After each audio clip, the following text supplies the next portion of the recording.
আছে। তো তো খুব পরিষ্কার, একবারে আমাদের কাছে পরিষ্কার হয়ে গেছে এবং আমরা জানতামও এই জিনিস হবে। এবারে গঙ্গা মাই কি জয়, এই গঙ্গাসাগর আমাদের কাছে গঙ্গাসাগর, গঙ্গা মাই কি জয়। এত প্রধানমন্ত্রী বলেই দিয়েছেন যে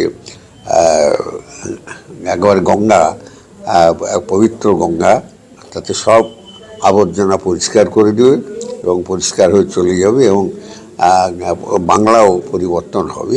এটা সময় এসে গেছে, আর বেশি সময় নেই।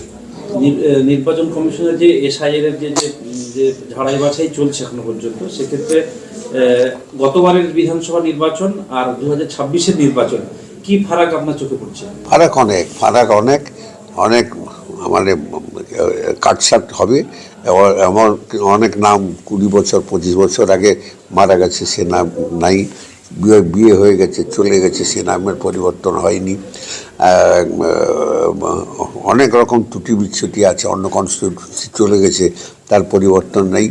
এইসব অনেক রকম ঘটনা চোখে পড়ছে এবং এগুলা খুব সূক্ষ্মভাবে নির্বাচন কমিশন আরও আগে করা উচিত ছিল মনে করি আমরা।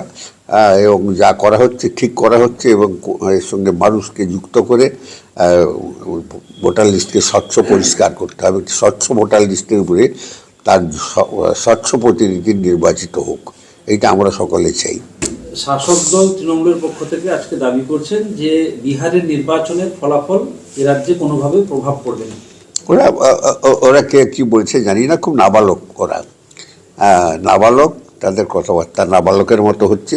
এটা আমি কোনো গুরুত্ব দিই না ওর কথার, এইসব কথার গুরুত্ব কখনোই দিই না।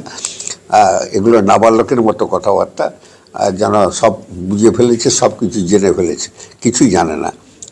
পরিবর্তন অবশ্যম্ভাবী, একবারে তার ইন্ডিকেশন বিহার।